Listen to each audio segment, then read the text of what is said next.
Bismillahirrahmanirrahim. Alhamdulillah nahmaduhu wa nasta'inuhu wa nastaghfiruh wa na'udzu billahi min syururi anfusina wa min sayyiati a'malina. May yahdihillahu fala mudhillalah wa may yudlil fala hadiyalah. Wa asyhadu an la ilaha illallah wahdahu la syarikalah wa asyhadu anna Muhammadan 'abduhu wa rasuluhu sallallahu alaihi wa ala alihi wa ashabihi ajma'in, amma ba'd. Kita lanjutkan pada bab yang terakhir dari buku Akhta'ul Musallin minal wudu' ila ma ba'da taslim. Bab wa minal mukhalafat fis shalah. Bab termasuk perkara-perkara yang menyelisihi atau perkara-perkara yang melanggar, yang menyelisihi dalam salat. Perkara-perkara yang menyelisih dalam sholat atau penyelisihan dalam sholat di sini disebutkan ada dua. Yang pertama al-muharramat, yang kedua al-makruhat. Maknanya ada perkara yang haram, ada perkara yang hukumnya makruh. Kita baca pada bab al-muharramat. Poin pertama al-muharramat, perkara-perkara yang dianggap haram dari al-mukhalafat fis shalah, penyelisihan dalam sholat. Yang pertama di sini disebutkan al-ikhtisar. Ikhtisar ini ringkasnya adalah meletakkan tangan di pinggang seperti ini. Namanya ikhtisar. Yang letakkan tangan di pinggang seperti ini.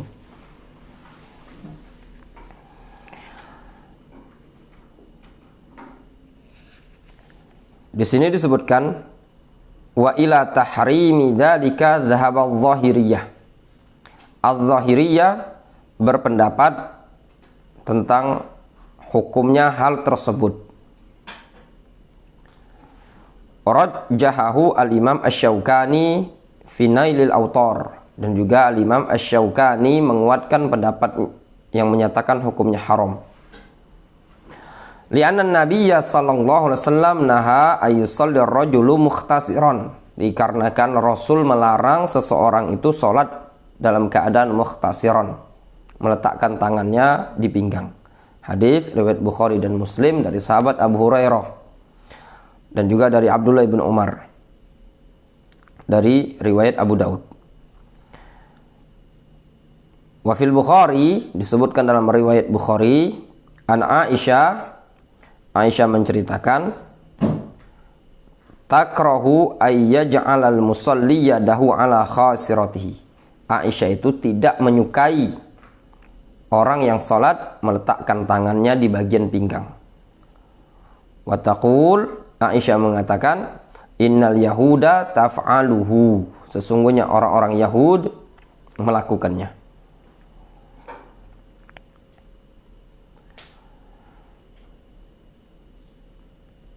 Ini hukumnya dinyatakan oleh muallif buku ini hukumnya haram. Adapun keterangan Aisyah takrahu, tidak menyukai, makruh di kalangan salaf, itu juga bermakna hukumnya haram. Adapun larangan Nabi alaihi salatu wassalam, ini juga mereka bawa kepada hukum asal an-nahyu lit-tahrim hatta ya'tiyad dalil alladzi yasrifu 'anit tahrim, sampai datang dalil yang memalingkan dari pengharaman tadi. Yang kedua, dari perkara yang haram dilakukan tatkala salat, raf'ul basari ila sama, mengangkat pandangan ke langit seperti ini, noleh-noleh ke langit, melihat ke langit, ke atas. Liqaulin Nabi sallallahu alaihi wasallam, ma balu aqwamin yarfa'una absarahum ila sama fi salatihim. Rasul mengatakan, kenapa ada kaum yang mengangkat pandangan mereka ke atas tatkala mereka sedang salat? Kenapa ada seperti itu? Fashtadda qauluhu fi dzalika hatta qala, sehingga sabda Rasul semakin keras terhadap perkara tersebut sehingga beliau mengatakan, la yantahunna an dzalik au la tukhtafanna absaruhum, sungguh-sungguh mereka akan berhenti dari hal tersebut ataukah pandangan-pandangan mereka akan disambar oleh Allah Subhanahu wa taala. Mereka mau berhenti dari melihat ke atas ataukah akan disambar. Di sini menunjukkan apa? Ancaman. Hadis riwayat Anas bin Malik. Dan juga hadis dalam riwayat Muslim dari sahabat Abu Hurairah, Rasul menyatakan, la yantahiyanna aqwamun yarfa'una absarahum ila as-sama'i fis shalah aw la tarji'u ilaihim. Sungguh suatu kaum akan berhenti dari mengangkat pandangan mereka ke langit tatkala salat, ataukah pandangan mereka tidak akan kembali lagi kepada mereka. Rasul mengatakan, sungguh mereka mau berhenti ataukah tidak? Kalau tidak, maka pandangan tersebut tidak akan dikembalikan lagi oleh Allah Subhanahu wa taala. Ini merupakan apa? Ancaman. Na'udzubillah, kalau pandangan seseorang tidak bisa lagi nunduk ke bawah, dia selalu mendongak ke atas. Ini hadis disebutkan juga dalam lafaz yang lain. Nabi alaihi salatu wasallam mengatakan, idza kana ahadukum fis shalah fala yarfa' basarahu ila sama. Apabila salah seorang dari kalian berada dalam sholatnya, maka janganlah dia mengangkat pandangan dia ke langit, ke atas maksudnya. As-sama maknanya al-ulu. Jangan melihat-melihat ke atas. Ini larangan jelas dari Rasul alaihi salatu wasallam. Wal aslu lin nahyi, al aslu fin nahyi lit tahrim. Hukum asal larangan menunjukkan keharaman. Ayyul tama'a basaruhu. Ya. Ataukah kalau dia tidak mau berhenti dari mengangkat pandangan tersebut, ataukah kata Rasul yultama'a basaruhu, pandangannya ditolehkan terus ke sana, dilirikkan terus ke atas, tidak bisa turun lagi ke bawah.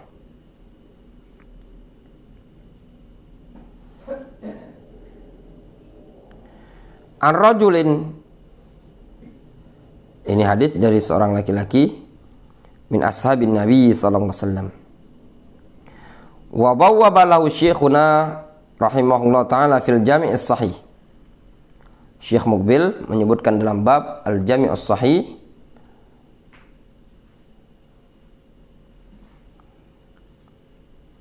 bab al-hathu 'alal khusyu', bab al-hathu anjuran untuk khusyuk. Wa makna tultama, adapun makna yang di hadis di atas tultama maknanya tukhtafu bisur'atin, diambil pandangannya dengan cepat. Ya.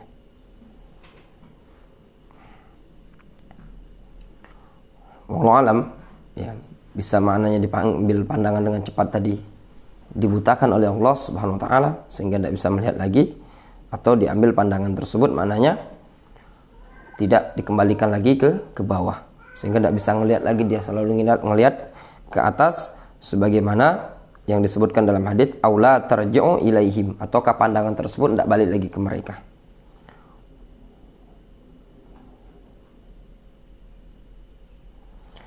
Adapun kalau keterangan yang disebutkan di buku ini, itu makna tukhtataf, itu dicabut, dihilangkan, berarti buta ya maksudnya.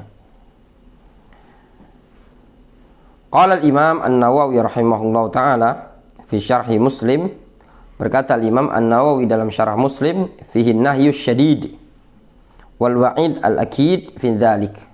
Pada hadis ini terdapat larangan yang sangat keras dan ancaman yang sangat kuat tentang hal tersebut.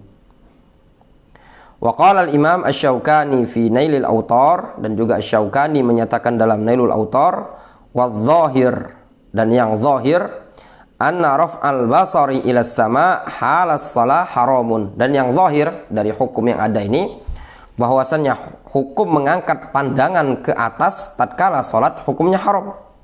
Di anal uquba bil ama la takunu illa fi muharramin, dikarenakan hukuman dalam bentuk al-ama, kebutaan, tidak dikembalikan lagi pandangannya. Terutama itu maknanya tukhtaf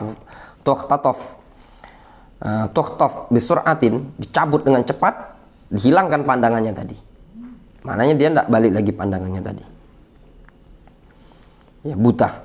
Dikarenakan hukuman dengan kebutaan tadi tidaklah terjadi melainkan pada perkara yang haram. Jelas?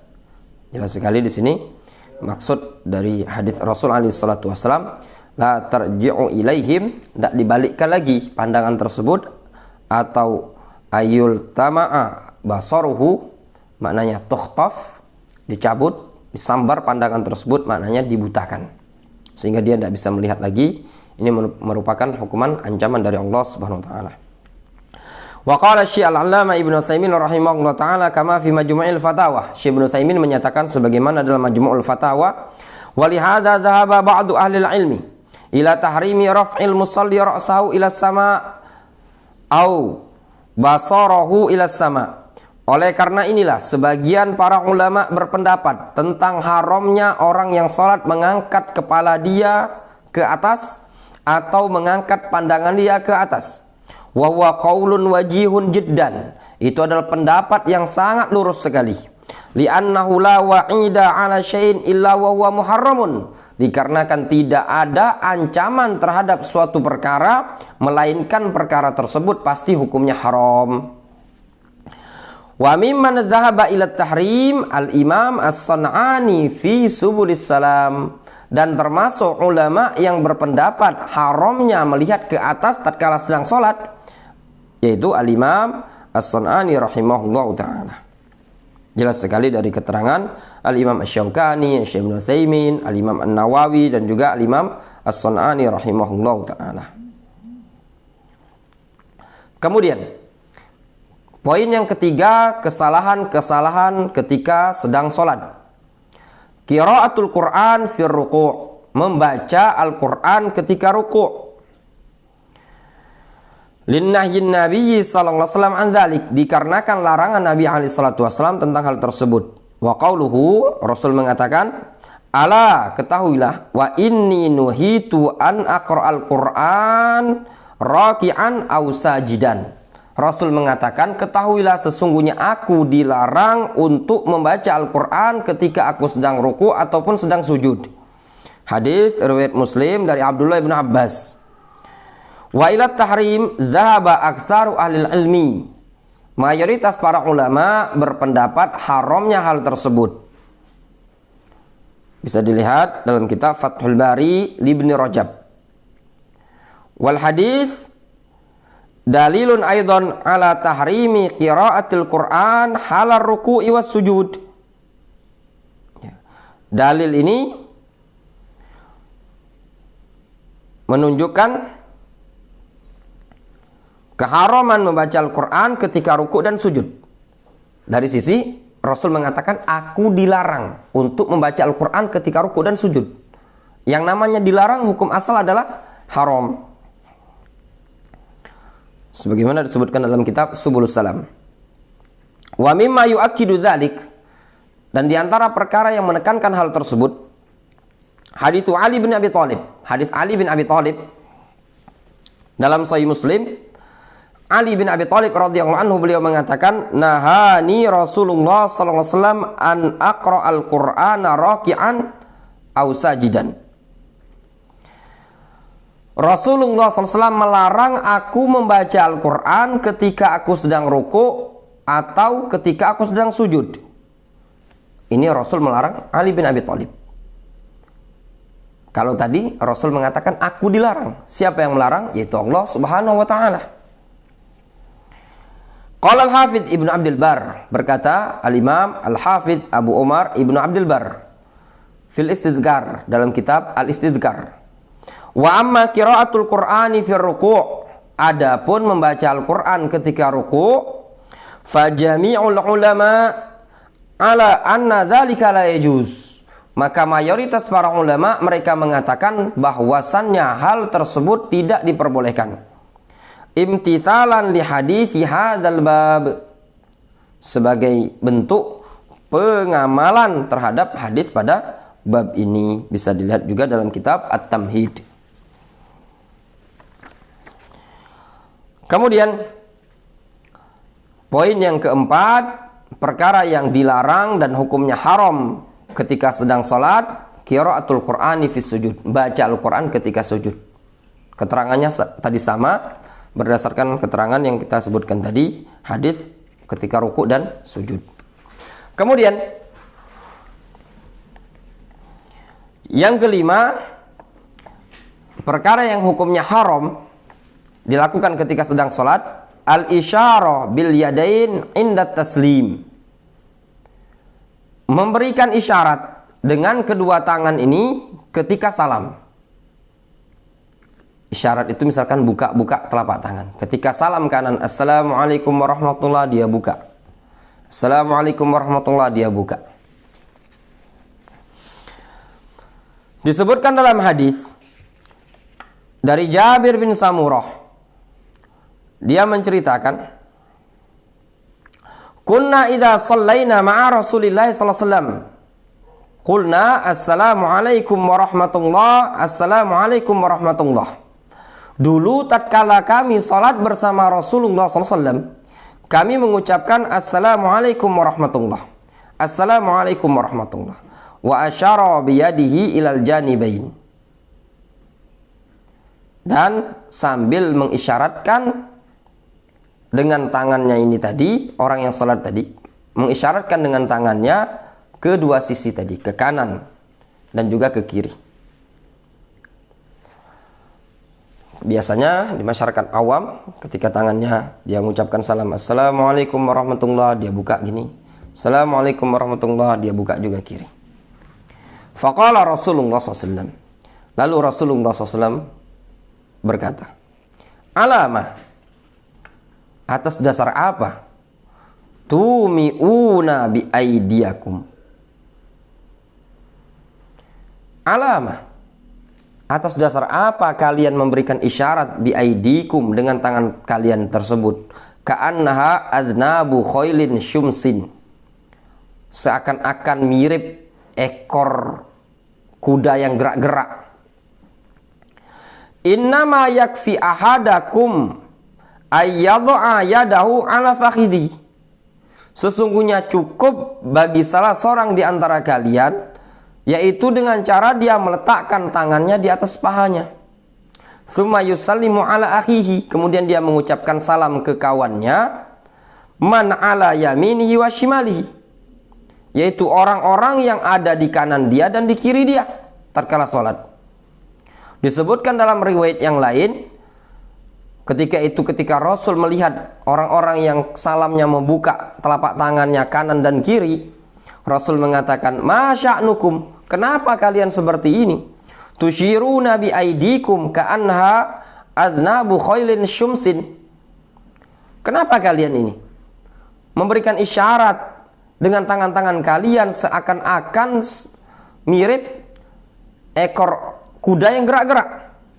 Idza sallama ahadukum falyaltafit ila sahibihi wala yumi biyadihi. Kalau salah seorang di antara kalian mengucapkan salam, hendaklah dia menoleh kepada kawannya yang ada di samping.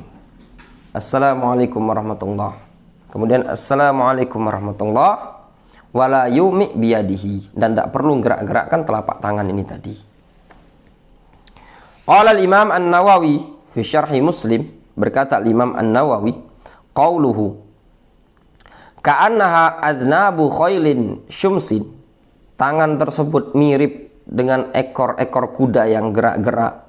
Wahyallati la tastakir, yaitu ekor kuda itu biasanya tidak gerak-gerak, tidak tenang ya, ekor kuda itu tidak tenang. Bal tatarib wa tataharrak bi adnabiha wa arjuliha.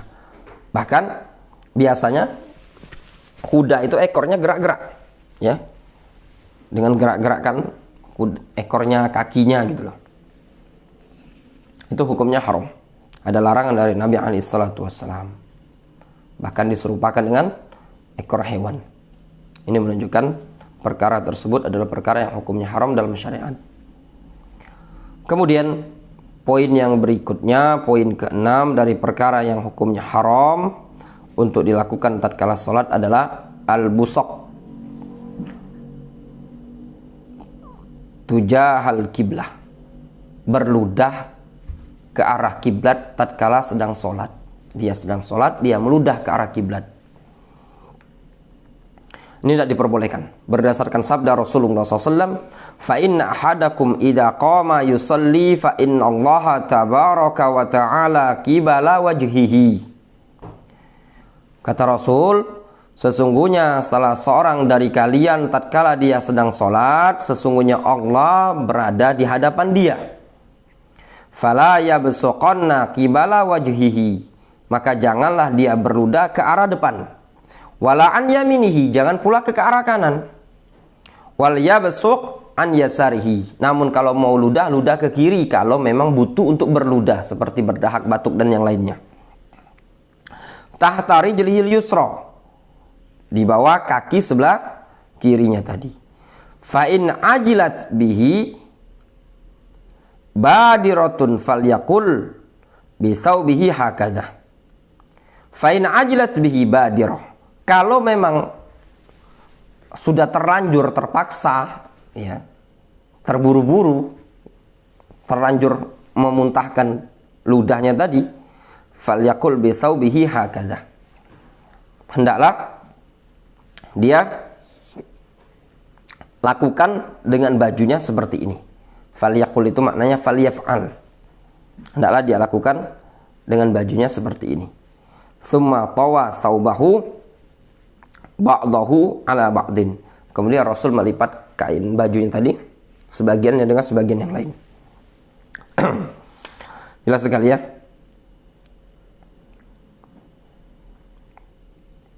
Hadis riwayat Muslim dari sahabat Jabir. Qauluhu fa in ajilat bihi badiratun, maknanya ay ghalabathu basqah, maknanya tatkala dia terkalahkan oleh dahaknya tadi, tanpa dia kehendaki, spontan, refleks, dia meludah ke depan. Au nukhama badarat minhu, atau nukhama yang terpaksa terdorong keluar, dahak misalkan. Nukhama itu dahak, basqah ludah. Kemudian di sini disebutkan juga dalam hadis, man tafala tujahal qibla jaa yaumal qiyamah tafluhu baina ainihi.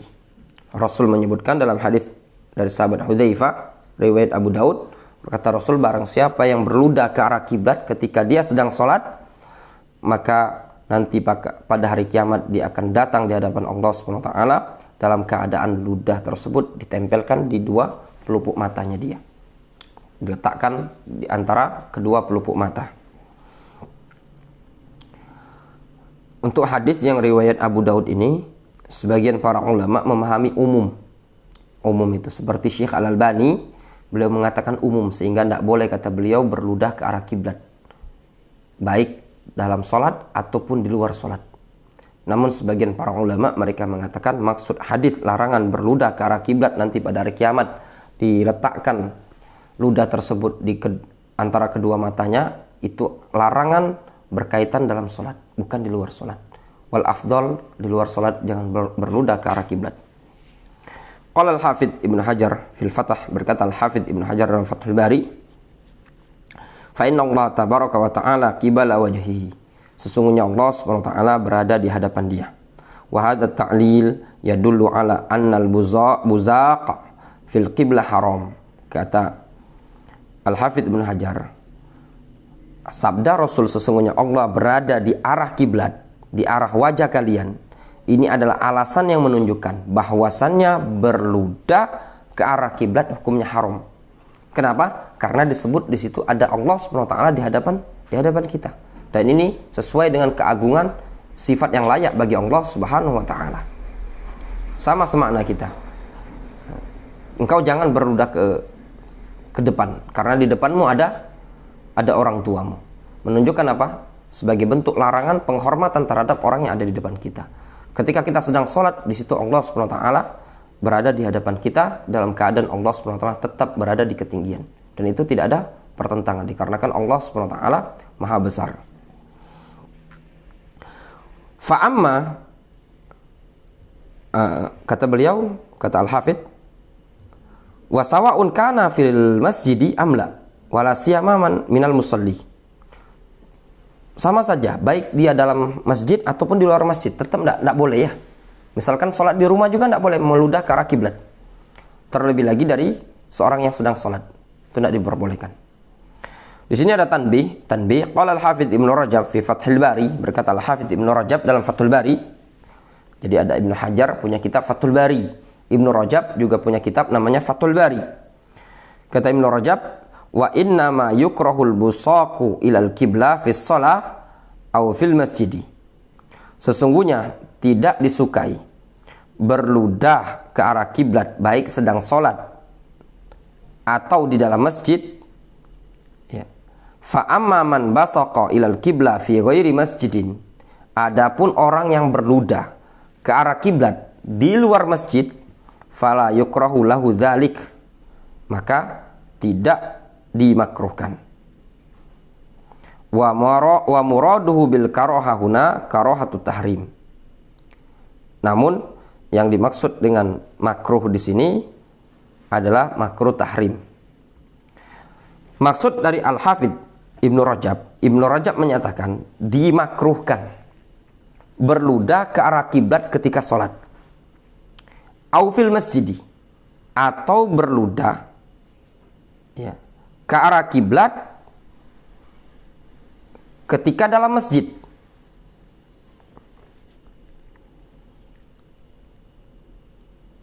Ini beliau menyebutkan orang yang sedang sholat, dia sholat ke arah menghadap ke arah kiblat, baik di luar masjid ya, atau di dalam masjid. Kata beliau, hukumnya tidak disukai. Nah, kemudian beliau menyebutkan, wa amma man basaqa ilal qibla fi ghairil masjid. Adapun orang yang berludah ke arah kiblat di luar masjid, namun apa? Dia sedang tidak sholat, fala yukrahu lahu dzalik, maka tidak dinyatakan makruh. Ya, itu maksud Al-Hafidz Ibnu Rajab.